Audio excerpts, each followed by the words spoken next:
trying to get baseball, softball, and track all done in one weekend, so to speak. So it's going to be fun. Okay, 3, 2, 1. Well, here we go. As we get to the spring, to the summer, it's time again to check in with our good friend and pal, a championship basketball coach Ray Lokar, and his company, which is goldstandardcoaching.com. Been a busy man these days, working at Dodger Stadium, doing other stuff. But Coach, it's great to see you, man. It's good to see you too. Yeah, it's nice to talk about the spring. It's always the time we looked at as really the start of the new season, right? Correct. Working towards next year.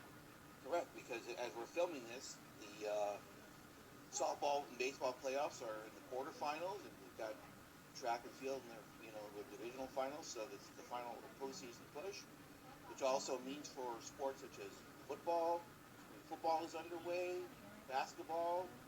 We've had time to kind of re-rally from the season, Coach, after a long season, playing anywhere from 20 to 30 games, and now you're almost starting from ground zero.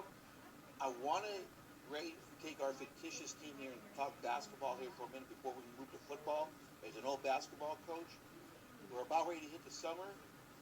What are some of the things that maybe a young coach should be starting to think about here as we're starting to get on, as we like to say, get on the wagon and start riding it again? Yeah, I loved it back in the day where there really was a start to summer, and you had to wait till May 15th, and then you got ready to go for summer basketball. Now, so many guys just go year round that it feels like season's over, and they get a week off if they're lucky, and they start practicing again. And I really think that time off was valuable for everybody to regroup, not only the players but the coaches as well, because you want to take that time to see what things are going to look like next year, and instead of just diving right in and picking up where you left off, you really want to start fresh with that new group. So that's the way I always looked at spring practice, or once we got those new guys in the gym.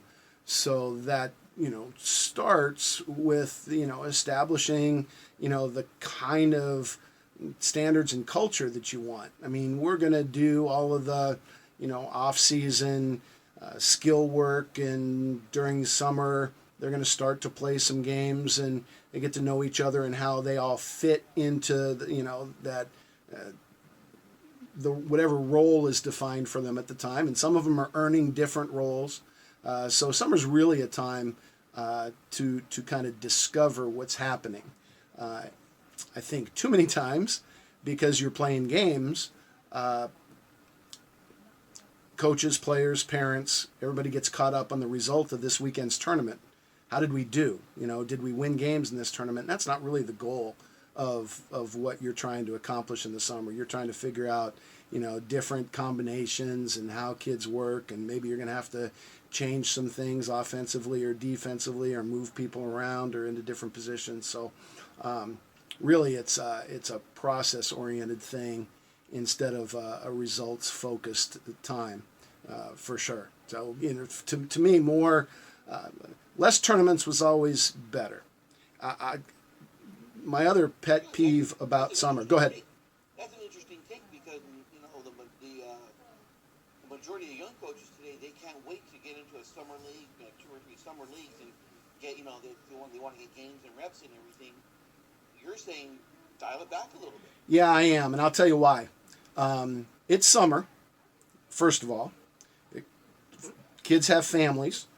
And sometimes that includes time off and places to go, things to do, people to see, right? Some of those kids are multi-sport kids. So they have to try to fit in whatever they're doing in football and baseball as well. So if you have something every day and every weekend, 2 summer leagues a week, maybe 3 or 4 days, and a tournament every weekend, the kids that you get to show up, it's going to be random, because different families might say, we're going on vacation, we're taking this time off, I have a passing league, I got a baseball tournament, I got a showcase to go to. All of these different things that could be conflicts pop up at different times for different kids. But if you come up with a schedule Like I would always sit down with the football coach because that was the biggest conflict. Baseball really wasn't as much of a concern. Sit down with football. Okay, when are your passing league scrimmages? When are you doing stuff on the weekends? I'm going to avoid having a tournament on that weekend. Why make a kid make a choice? So we're going to build in some weekends off and tell the parents up front, hey, these are the weekends when you can plan your trip, your vacation. We're not doing anything. Go to Disneyland, go see Aunt Bessie, whatever it is, right? But if you have your weekends off already planned, then families can work around that. If not, and there's something every weekend, then different kids might be off different weekends, and you're always playing shorthanded, and you never really get everybody at once. And that's a big complaint I hear from coaches all the time. I played all summer long, and I only had 6-8 games where everybody was there. Okay, well, figure it out, right? Don't play that many games, and give them some time off so that they can get away, and then the time that you're spending is actually more productive in the long run. How many games did you play that championship year? You guys on? You go back to that summer. How many games did you play? So, and you got to understand that was my first year. So literally, we were trying to put in all sorts of new stuff. We played 22 games that summer, and another 8 games in a fall league. And at that time, coaches couldn't coach. So you had to have, a dad or somebody like that. My oldest son coached the team in the fall. He was, just finishing his senior year, or he was a student at University of Laverne. So,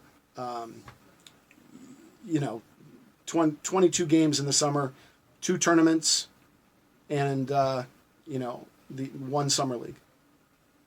So, interesting. That's crazy. Yep. Today's game, now, obviously today's game is changed now. The rules have definitely changed where coaches can spend as much time as they want with players, like in college where you have hours, and, you only have so many hours a week. For the young coach who says, okay, listen, I'm listening to this and I want to get into the mental part of the game. Sure. How much time would you spend per week on mental performance? Yeah, well, first of all, just because you can do something doesn't mean that you should, right? So just because I'm allowed to go every day doesn't mean that I should go every day. Just because a little of something is good doesn't mean a lot is going to be better, right? So, like you said, dialing back is important so that they're fresh. Just like in exercise, when there's a periodization throughout the year, you don't want to be lifting max all the time. You want to, go high reps sometimes, max another time.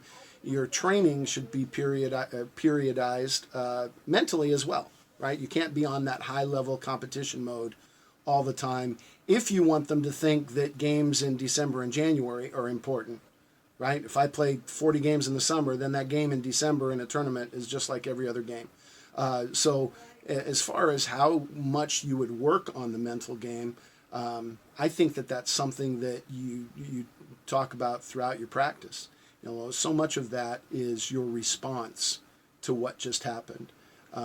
So that can, be an ongoing topic throughout practice. Am I prepared for this play? And how did I respond once it was over? And then how do we interact with our teammates? How can my teammates help me stay in an appropriate mental state so that I'm ready to compete again? When we're talking about other teammates, a lot of times, captains, leaders of the team, I'll try to tell them that reminders are better than reprimands, right? Kids that are now in the spring, you're going to have a different captain, probably, or different leaders. And kids need to be taught how to lead. That doesn't mean that I go around telling everybody what they did wrong after a play was over. Hey, you got to guard that guy. You got to get your hand up. You got to take better shots or whatever. Remind them beforehand, right? Hey, we got a shooter over here. Let's get back on defense. Go to the boards. So, reminding a player or your teammates to do something before the game shows much better leadership than trying to scold them after a play and reprimand them when they do something wrong. So you're building that aspect. So, that camaraderie, that teamwork, those are the kind of things that are probably most importantly built in the summer. And it's always good to get away. We did get away for a team camp. I was going to just ask about that. Yeah. I remember when I was at South Hills, Coach, we always go to the Edison Battle at the Beach tournament, which was on a Saturday. We always make it late in the day and all that, making the semifinals or the finals or whatever. It was always a big thing for us. We circled the wagons on our calendar to that one day, and we knew if we can compete well on this day with the likes of Mater Dei and Edison and all those type of schools in Orange County, we're going to be okay in the fall. Right. It's the confidence that we were looking for, but always at the end of the day, we go to the beach. And we spend like 3 hours at the beach, have dinner, just get away and talk about things other than football. And sometimes that's the most important stuff. That's the most important stuff, yeah. Back then there were team camps that were actually camps, and they weren't tournaments. Pomona Pitzer had a team camp where in the morning until noon they would have players or coaches come in and talk to the kids and put them through drills of their own, whether it was the coach from UC Irvine or whether it was Cal State Bakersfield or whether it was Coach Popovich or Coach Budenholzer. Somebody would come in and work with kids during the day in the morning and then would play games in the afternoon. That was a real camp.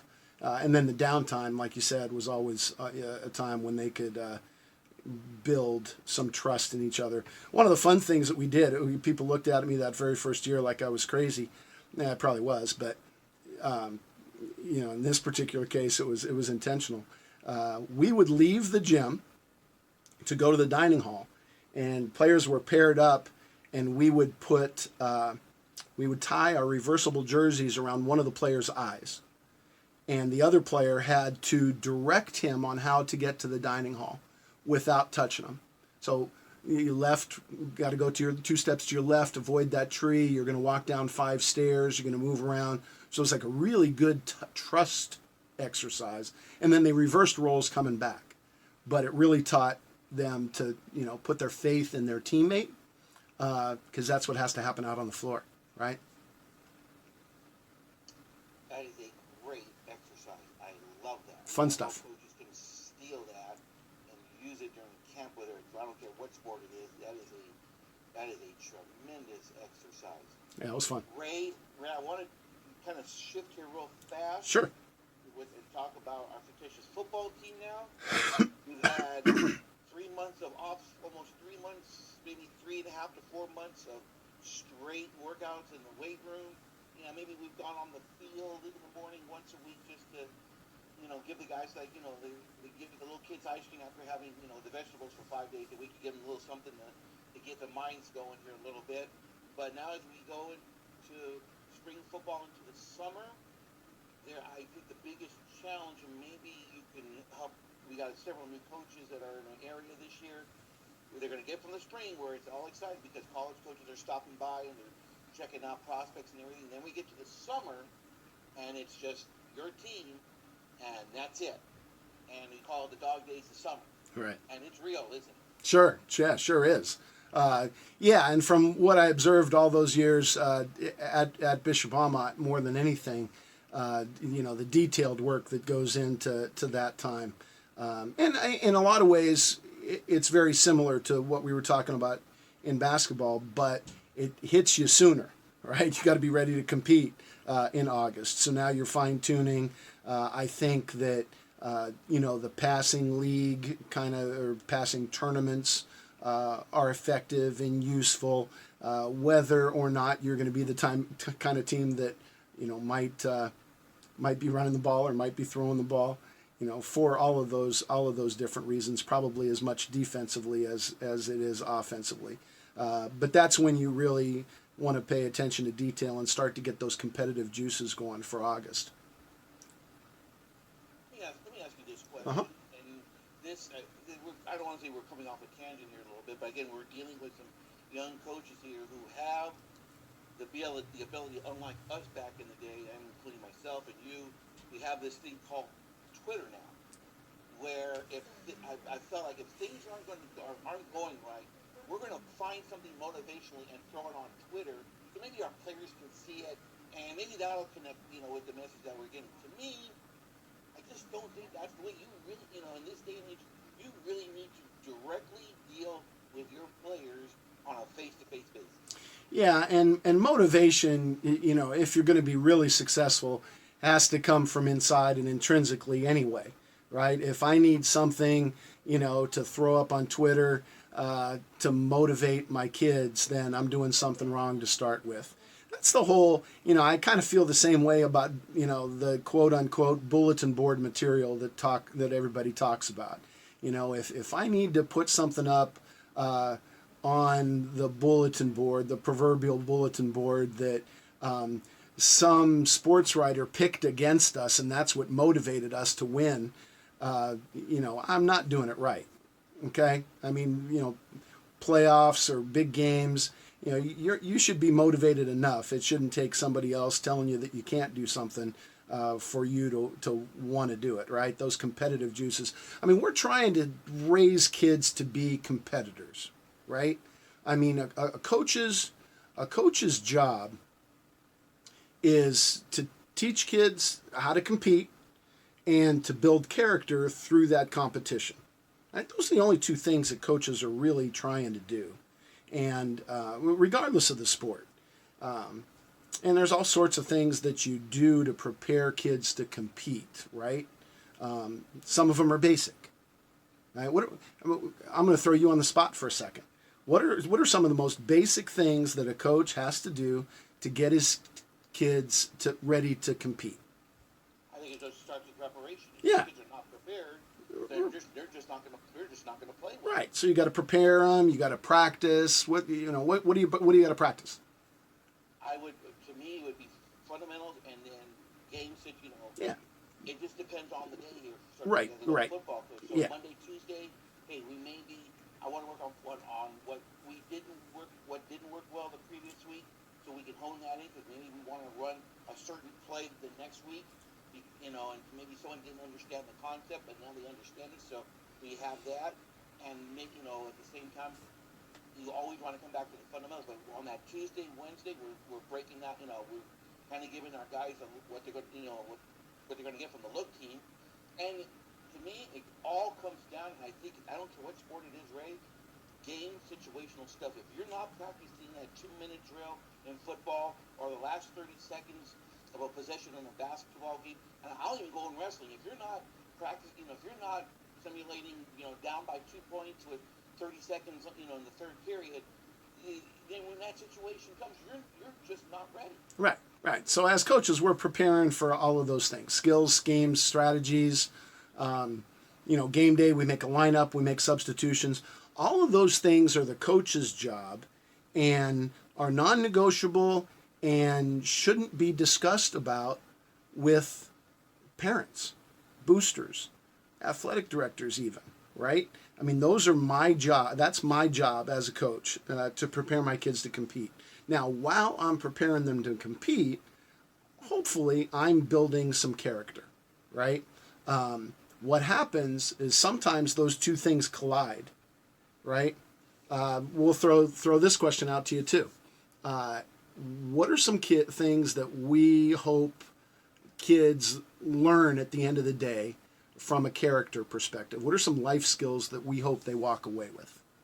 For me, I would just say that if you expect your life to be just roses and fairy tales on your way to success, it's just not going to be that way. You're going to find some adversity on your road to success. I don't care, if it's, if it's basketball, if it's the first half of the year, you're going to call what I call the fork in the road. Yeah. It's going to arrive. It's going to hit you square in the face.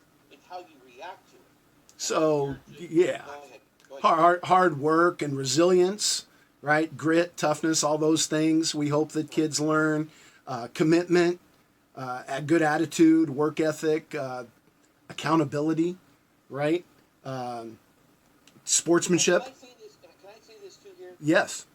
Which would be, as a coach, your demeanor and how you do things is very important too. Because if you're going to lose it on the sideline, and then this is going to start picking back into what our real stuff is going to be about today. But if you're complaining about every play, if your body portray, what I call positive strength, Yep. it's just not going to happen. Yeah. How can we expect our kids to play with poise if we can't coach with poise? Right?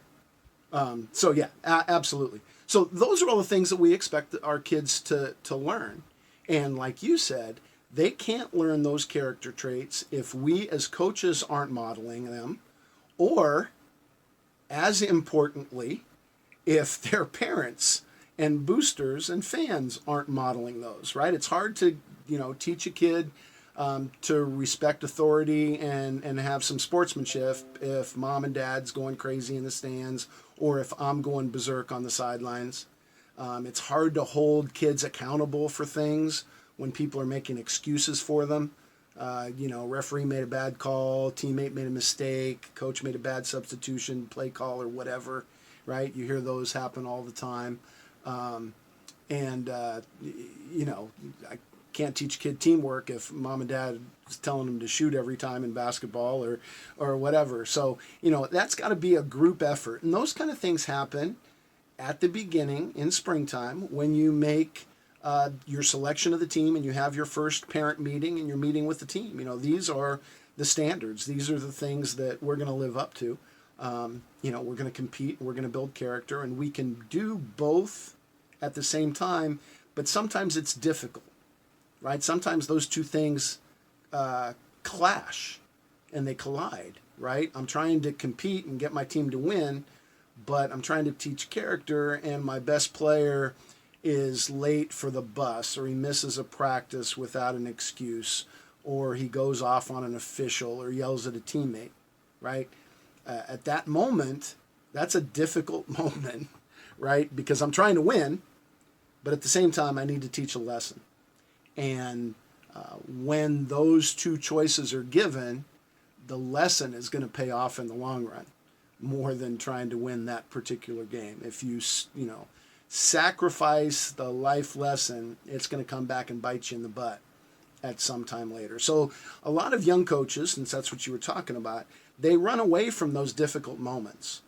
And that's why we lose control of our kids and our teams and our programs a little bit. Those difficult moments occur, and because they're difficult, coaches avoid them, and then they become worse and they fester.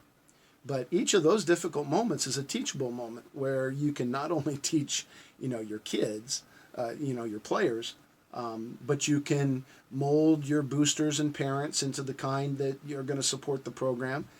And you are setting an example and putting out an advertisement that this is what my program is like to every, young little Lancer that wants to become, part of the group, right?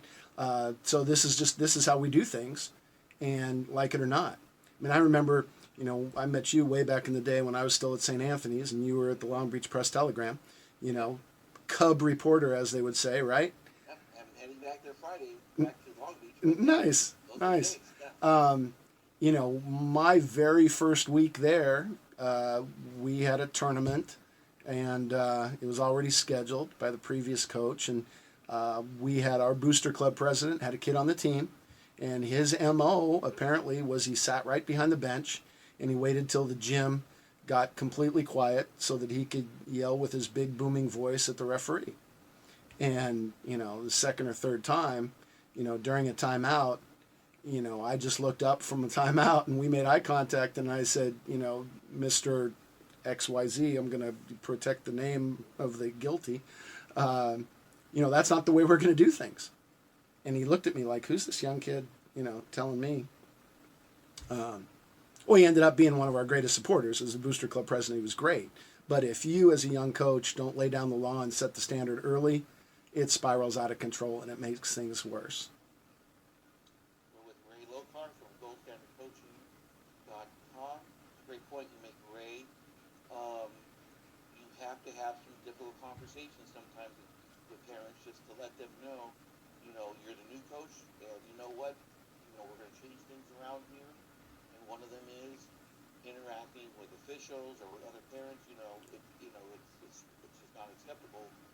We're trying to teach our kids, to play hard and to respect, the rules as laid down by officials, and I think we're losing some of that today. Yeah. Or I'm a veteran coach and you're a new player. You're a new parent, right? Now, this is the way that we do things here. And that is something that just has to be reaffirmed every spring, every preseason, at every parent meeting.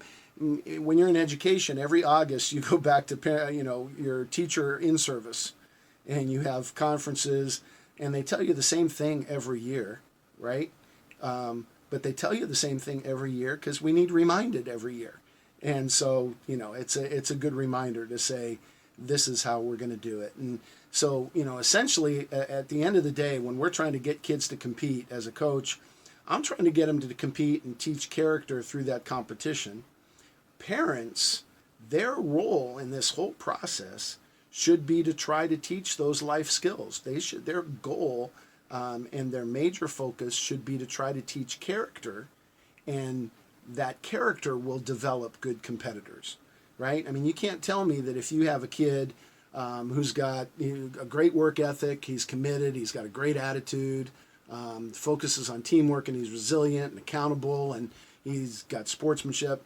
I mean, if you have a kid that's got all of those attributes, and if you've got a team full of kids like that, you're going to be a pretty good team, regardless of how well you teach skills and schemes and strategies, right? Those kids are going to be resilient enough, to overcome you a little bit. So when you look at those character traits, they're far more important than the competitive side, right? I mean, when you poll people, 94% of coaches, over 80% of parents, and 70-some% of players all feel that those traits that I just talked about, soft skills, character traits, are more important when it comes to trying to win than skills and ability and fundamentals and coaching. So that's really what we're after, and that should be the goal. And the reality is, when you develop that character, you're going to compete at a greater level. And then when you compete at a greater level, that kind of raises the stakes a little bit and causes the need to teach more character. And you just kind of go up that, stairwell of competition. And that's how programs, get good, stay good, is by, taking care of both of those things. Very good points all the way through here, Coach. Let us now talk about what I've been calling. I wrote about it some time ago. It's on our website. I call it high school sports' quiet pandemic, which is we're seeing a lack of officials. It doesn't matter what sport, Ray, whether it's baseball, basketball, football.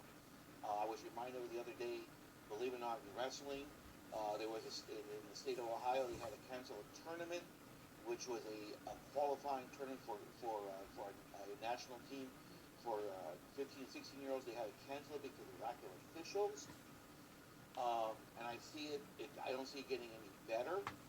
I had an instance at a baseball game last week, and I have no problem saying which game it was, which was San Dimas versus Arcadia, in which someone from San Dimas basically said something to the umpire, home plate umpire, in the bottom of the third inning, I believe, and the home plate umpire basically said, we're going to continue like this, then everybody's gone. Parents, everybody is gone.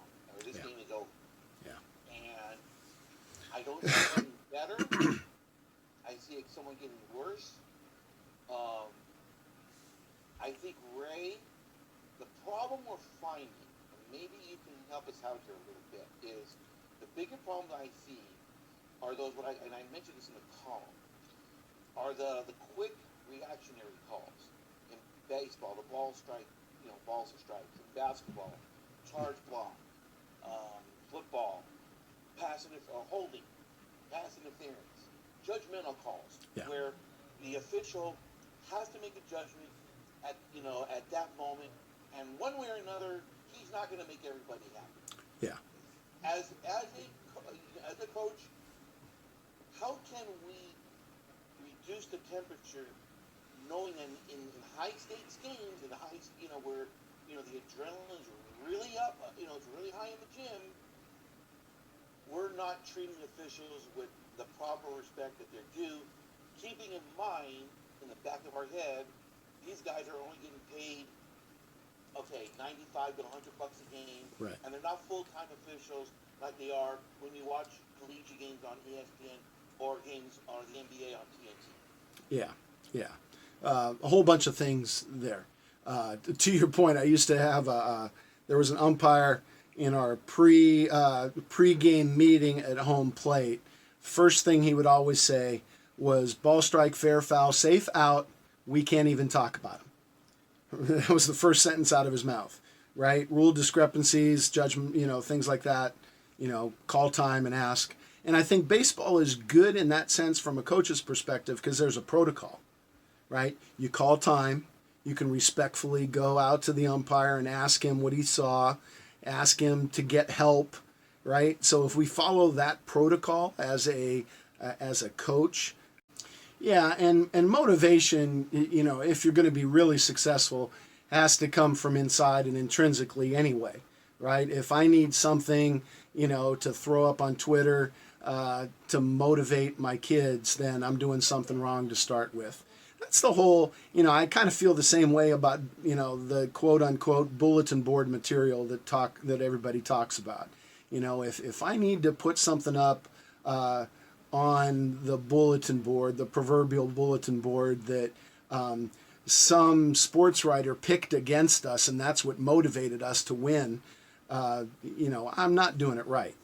Okay? I mean, playoffs or big games, you should be motivated enough. It shouldn't take somebody else telling you that you can't do something for you to want to do it, right? Those competitive juices. I mean, we're trying to raise kids to be competitors, right?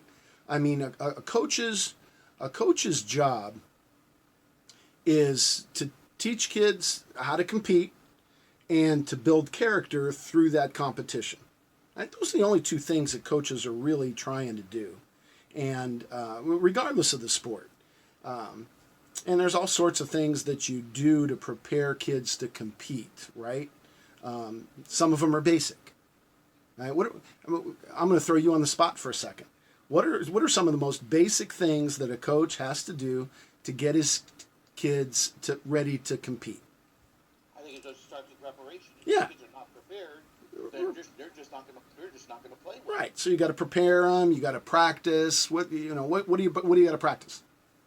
To me, it would be fundamentals and then games that Yeah. It just depends on the day here. Right, As a right. Football coach. So Yeah. Monday, Tuesday, hey, I want to work on what didn't work well the previous week, so we can hone that in because maybe we want to run a certain play the next week, and maybe someone didn't understand the concept, but now they understand it. So we have that, and at the same time, you always want to come back to the fundamentals. But on that Tuesday, Wednesday, we're breaking that. We're kind of giving our guys what they're going what they're going to get from the look team, and to me, it all comes down. And I don't care what sport it is, Ray. Game situational stuff. If you're not practicing that 2-minute drill in football or the last 30 seconds of a possession in a basketball game, and I'll even go in wrestling. If you're not practicing, if you're not simulating, down by 2 points with 30 seconds, in the third period, then when that situation comes, you're just not ready. Right. So as coaches, we're preparing for all of those things: skills, schemes, strategies. Game day, we make a lineup, we make substitutions. All of those things are the coach's job and are non-negotiable and shouldn't be discussed about with parents, boosters, athletic directors even, right? I mean, those are my job. That's my job as a coach, to prepare my kids to compete. Now, while I'm preparing them to compete, hopefully I'm building some character, right? What happens is sometimes those two things collide, right? We'll throw this question out to you too. What are some things that we hope kids learn at the end of the day from a character perspective? What are some life skills that we hope they walk away with? For me, I would just say that if you expect your life to be just roses and fairy tales on your way to success, it's just not going to be that way. You're going to find some adversity on your road to success. I don't care, if it's your basketball if it's the first half of the year, you're going to call what I call the fork in the road. Yeah. It's going to arrive. It's going to hit you square in the face. It's how you react to it. So yeah, Go ahead. hard work and resilience, right? Grit, toughness, all those things. We hope that kids learn commitment, a good attitude, work ethic, accountability, right? Sportsmanship. Can I say this too here? Yes. Which would be, as a coach, your demeanor on how you do things is very important too. Because if you're going to lose it on the sideline, and then this is going to start picking back into what our real stuff is going to be about today. But if you're complaining about every play, if your body language does not portray, what I call positive strength, Yep. it's not going to happen. Yeah. How can we expect our kids to play with poise if we can't coach with poise? Right? So yeah, absolutely. So those are all the things that we expect our kids to learn. And like you said, they can't learn those character traits if we as coaches aren't modeling them, or as importantly, if their parents and boosters and fans aren't modeling those, right? It's hard to, teach a kid to respect authority and have some sportsmanship if mom and dad's going crazy in the stands, or if I'm going berserk on the sidelines. It's hard to hold kids accountable for things when people are making excuses for them. Referee made a bad call, teammate made a mistake, coach made a bad substitution, play call, or whatever, right? You hear those happen all the time. I can't teach a kid teamwork if mom and dad is telling them to shoot every time in basketball or whatever. So, that's got to be a group effort. And those kind of things happen at the beginning in springtime when you make your selection of the team and you have your first parent meeting and you're meeting with the team. These are the standards. These are the things that we're going to live up to. We're going to compete, we're going to build character, and we can do both at the same time, but sometimes it's difficult, right? Sometimes those two things clash and they collide, right? I'm trying to compete and get my team to win, but I'm trying to teach character, and my best player is late for the bus, or he misses a practice without an excuse, or he goes off on an official or yells at a teammate, right? At that moment, that's a difficult moment, right? Because I'm trying to win, but at the same time, I need to teach a lesson.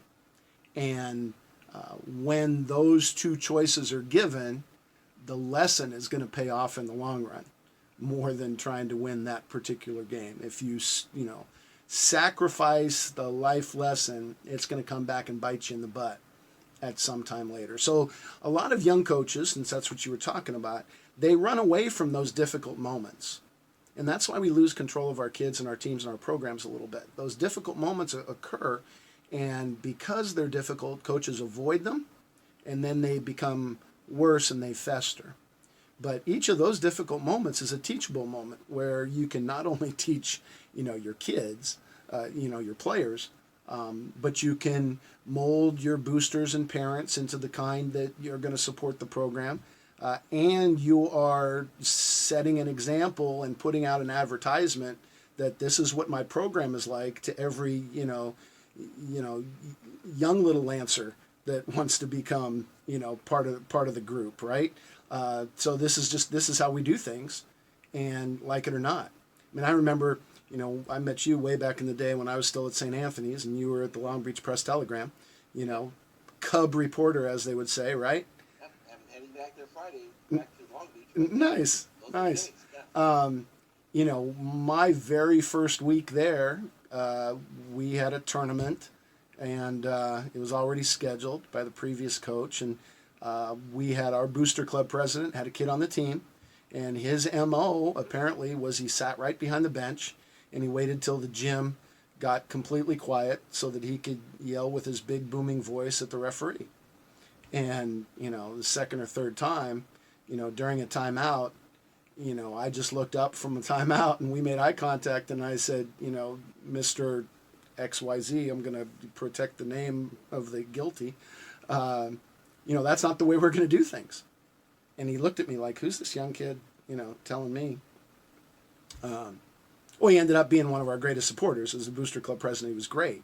But if you, as a young coach, don't lay down the law and set the standard early, it spirals out of control and it makes things worse. We're with Ray Lockhart from Gold Standard Coaching. In baseball, that helps everything out a little bit. The other thing that it does when you do that as a coach, when you call timeout and approach the umpire respectfully, that immediately turns down the temperature in the stands. Because they, number one, they know you got it, right? I'm on it, right? And you set that up, ahead of time. You tell the parents, hey, I've got this. So, I think when you handle it that way. Now, basketball, there is no protocol, right? You got to run up and down in front of the bench just to get a guy's attention half the time. And that becomes a difficult situation. And I wasn't easy on referees by any means. We would have a conversation for 32 minutes, right? And I felt like if I handled that conversation, that it would be a two-way street, and he could talk to me and I could talk to him, and things were good. If I just yelled at him when things went wrong, then we're going to have a bad situation. So conversation instead of oppression. What? Yeah, please. Can I go to the counter? Yep. Argument to that is, how can you have a normal conversation when it's the third quarter of a sectional semifinal game, when there's 3,000 fans in the stands, and they're both? How can you have when the noise is going, and you're going to try to have a normal conversation? To me, that's extraordinarily difficult. Yeah, so you definitely have to pick and choose when he's coming by, right? But the way mechanics go, there's always somebody in front of your bench. Tell you, a couple of stories. I had guys in that situation, late game, an official ran by the bench and asked me if I wanted a quick foul. Right? We were behind, and so we had developed a rapport during the game. He knew that a lot of times in that situation, teams were fouling. So he runs past and he says, do you want a quick foul? And I said, no, we're going to get a steal. Well, we fouled the guy, but we got a steal at the same time and he didn't call it. So by me saying, no, I don't want a foul, right? We're trying to get a steal. We avoided a quick foul, which is what we want to do anyway. The other thing about the temperature and the heat and the 3,000 people screaming in a close game is, you've got to practice every play with that same kind of intensity so that when that heat gets turned up, it's no different than your scrimmage in, Little Tate Duff Gym or whatever, right? So, the first step is to avoid getting yourself into that spiral, right, where you start to lose control and you think that the pressure is getting to you, right? Pressure is a privilege. We want to be here right now. So we're not going to let all of those things bother him. Now, so then as a coach now, I can't be yelling and screaming because we just got finished saying I can't expect my kids to play with poise if I don't. So the manner in which you communicate is good. I mean, sometimes you have to raise your voice, and raising your voice doesn't mean that you're mad or angry or out of control. But it's never to your advantage to be disrespectful to an official. So choosing your words wisely is good. And I'm fortunate I still have relationships with a handful of officials that I still talk to from back in the day. So it must have gone okay, at least for most of them. A couple of our local officials are NBA officials. If you consider the conditions then as they are today, they're probably saying, hey, Ray wasn't as bad as, we right. I'll tell you a story. So one of our local officials, Foothill Citrus officials, JT Orr. JT is an NBA official now. He did high school games. He did local college games. He refereed some games in my 35 and over church league at Grace Church in Glendora, right? So he's now an NBA official. He comes back. He lives in Laverne.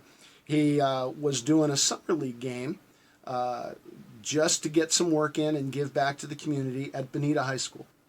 And I was sitting in the first row. And so he came by stretching before the game.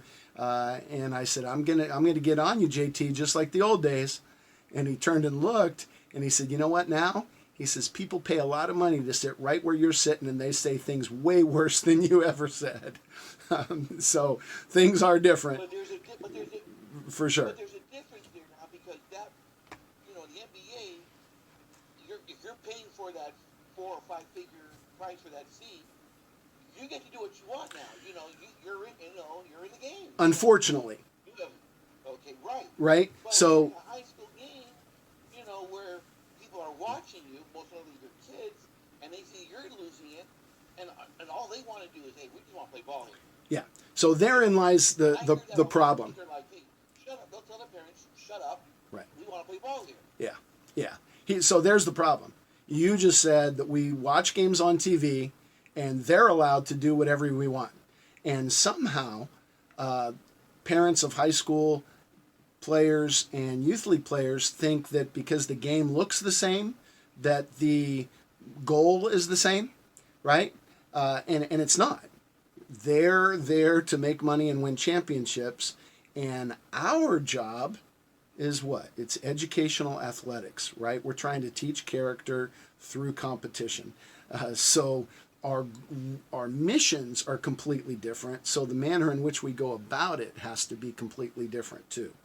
The second thing that you said is, now they make a comment and now they're right in the game, right? And that's where parents run into trouble, I think. Fans in general, I'm not going to blame it just on parents, fans in general, and coaches to some extent, because I felt that when I started coaching, I realized that the times that I got most out of control was when I recognized that I didn't have a direct impact on what was going on the floor like I did when I was a player, right? I could defend, I could pass, I could shoot, whatever as a player, and now I don't have that direct control, so what can I do? Well, so I would yell and scream. And then I realized that that's not doing any good either. I need to coach my kids, right? And as a parent, it's kind of the same thing, right? What is our goal at the end of the day? What are we trying to accomplish?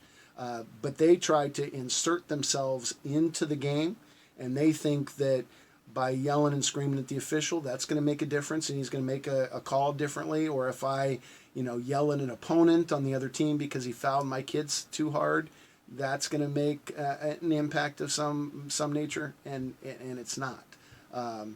Fans should be fans. They should be their team's biggest fan. There shouldn't be an interaction with the opponent in any way, shape, or form. And whatever they say to the official, rarely is going to make a difference, right? And I say rarely because sometimes it might, if it's an intelligent comment. Like sometimes they'll notice things like shot clock or, things of that nature. But, the official, I've only once seen an official change their call because of something that was said in the stands. Here's the other thing we're noticing, I'm noticing these days, more so in football than in other sports, is with the ability of coaches to put their film on iPads during the game, they're watching in the game, they see the mistake, now they're going to take the iPad to the coach or to the referee and say, hey, you've made the mistake here. Now, this becomes a game of, okay, who's got the final word here? Right, Which, right. I think is so dangerous. Yeah, that's... But I think at the same time, too, Coach, maybe talk about this, there is an unwarranted expectation that every game in high school is going to be officiated perfectly. Like, it's going to be 100%. And I'm here to say that is really I just don't, that's such an unnecessary standard. Yeah. And they grade out officials in professional sports, and, sometimes they don't grade so well either. And then, it gradually gets worse from there. So by the time they get to... Yeah. Take the last 2 minutes of the Super Bowl this year. Right. NBA puts out there are about 3 or 4 calls missed. NBA puts out a 2-minute report after every game on the calls that were missed in the last 2 minutes for that very reason. And there's always calls missed. So to think that some Division 13 football game is going to have officials that are, impeccable is ridiculous. So, the thing from a coaching perspective is what I hope I eventually realized was just like we try to teach our players to get over mistakes, we got to get over bad calls, right? That's in the past. Worrying about it isn't going to do any good. It makes us feel better for a minute, right? I worried about them, too. Wasn't perfect in that regard at all. But I think one of the biggest mistake rituals or self-control routines, I guess, that I had is I eventually convinced myself that because that's not doing anything, I should just coach my kids right now, because that's going to be what is most effective on this next play. And maybe bring something to somebody's attention, and over the course of time you might get a call or whatever. In basketball, I'm sure that's happens maybe more often than it does in football, but you can point out different things in a respectful manner, and it's fine. But showing them the iPad is no different than pulling out the rule book in baseball and basketball, and officials hate that, right? They don't want any part of that. It's really kind of trying to show them up. So flush it, move on, go on to the next play, and worry about the things that you can control, right? And I think that's really the biggest thing from a coaching perspective, certainly from a player's perspective, but from a coaching perspective and a fan's perspective. If it's not something you can control, don't worry about it. Putting our remaining minutes here with Ray Locar for GoldStandardCoaching.com. Coach, I want to kind of flip the script here to the officials side of things too here for just a moment. I think parents need to understand that parents don't accept an assignment off of the arbiter and say, okay, I'm going to screw Ray Locar High School today because I can't stand the head coach. Right. That goes to, again, everything that officiating is all about. But at the same time, maybe they do have to take maybe a little bit of a thin skin. And I think the biggest thing is, Ray, if they make a mistake, just say, hey, you know what? I think I missed it. I'm sorry. It didn't happen. Can you send me the copy of the tape so I can review it? And maybe in the offseason or like in the NBA playoffs, you can kind of maybe officiate the game from your living room, so to speak, or call, just so that you're staying sharp. You want to do it because of the love of the game. At the same time, you're not, you're there for the money, right? I mean, and they're gonna get a little boost in the stipend this year. But I've always thought that these guys, hey, you know what? If you really love the game, study it so that you put yourself in positions to succeed. Yeah, there were a few guys that would come by the bench and they would say, I might have missed that one. I'll look for it next time. And you have no comeback, and you got to respect those guys for sure. That was certainly appreciated. Tell you a couple of stories. When I left Bishop Amat as an assistant coach and went to Pomona Pitzer, I coached at the college level. Greg Popovich had just left to join the Spurs. The assistant coach moved up, and I became an assistant. So one of our early games in the year, our head coach was kind of on the officials a little bit. And after the game, the two officials did just what you said. They said, can we come by the office tomorrow and bring you lunch, and we can go over the film together? And I'll tell you exactly who these two officials were. One's name was Dennis Ginger. He was a high school basketball coach at Pius X. That shows you how long ago that was. And Jim Gasso. You remember Jim? Your eyes perked up. Jim is one of my favorite people on earth, and I haven't seen him in so long. His wife, Patty, is the head softball coach at Oklahoma. Great individual. Used to hang out with them at the beach during an old beach tournament they used to have in San Clemente. Jim would referee, and Patty would sit in a chair with me when I was, quote unquote, recruiting. So I always made sure I got paid for that one. I'll go do the San Clemente tournament. But so Jim and Dennis came the next day and went through the tape with us. Same thing. This is what I saw. This is what the coach saw, and it was productive. And couldn't have respected those guys more. And then another thing is the preventative officiating thing.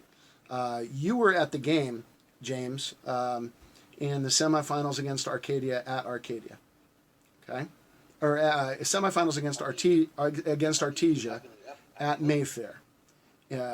And there was something that happened at the opposite end of my bench, and I thought somebody got fouled, and guy called it, and the guy that called it didn't come to the scorer's table to report it, and another official did. The other official was, I'm going to put his name out there because it was the best officiating I've ever seen. His name was Scott Plutko, Ray Plutko's son. Right. He was an official, great official. And he came over and he reported the foul. And I was complaining about the foul. And, I said, Scott, he's supposed to report the foul. And Scott says, no, I got it. But if he comes over, you're going to yell at him. And so he knew I was going to yell, right? It wasn't going to turn good. So Scott came over, he explained it, and we're going to look. And he bailed me out a little bit right there. And it was a good piece of teamwork on those officials' standpoint, right? They worked together a little bit. Scott and I had a previous relationship from going back all the way when he was an 8th grade player. So it was great. He just came over and kind of talked me off the ledge a little bit, and said, you can yell at me if you want. And I don't want to yell at you. I want to yell at the other guy. But it wasn't going to do us any good. And then, all things went well down the stretch, as you know, so that was great. But, officials can do a good job working as a team to kind of help alleviate that a little bit by, like I said, coming by and saying, yeah, I might have missed that, because then a coach has no comeback at all. And then, working as a team with each other, helping each other get better. And, there's some guys that stuck around in the parking lot and talked to me after games for a long time, which was much appreciated from a, coach-referee relationship standpoint. So, we're all in it together to provide the best. If everybody in the gym or in the stadium looked at the event as it's all of our job to make this experience as good as it could possibly be for the competitors in the game, right? The student athletes. If we're all working together to make this a great experience for them, then we're all going to do what we should, right? But we don't look at that way. And that really should be the focus and the goal of everything. But what do we worry about? We worry about winning, don't we? Right? And the problem is then we're raising kids to understand that results define them, that the score is what matters, or their stats or standings. And then because of that, they become afraid of failure and those expectations, and that causes anxiety and stress. And then everybody gets tense and it turns up the heat like you talked about. And we should just, call a 30-second timeout and realize what's really most important, right? We're trying to get these kids to learn how to compete and develop character so that they have that, what I call competitive toughness, to overcome things at the end of the day, right? So the only thing that really matters, if we can really get parents and coaches and players to understand that the only thing that really matters is that if I give my personal best and I work to try to improve and I get rid of the last play and worry about the next play, then that's about all that I can do as a player, right? If I do all of those things, I'm going to become as good as I can be or perform as well as I'm supposed to. If I'm really giving my personal best, mentally, physically, trying to get better, working on the next play, then I've set those things as a standard, and those become the important things, not the bad call, not the score, not the fact that we're losing this game and we needed to stay in first place or get closer or whatever. All of those things are irrelevant, right? What's important is getting better, and those are things that we can control, right? We can control our effort. We control whether we're working towards improving our emotions to work on the next play. So controlling the controllables is really what we should do. And if parents buy into that instead of score stats and standings, then that official's call really doesn't matter.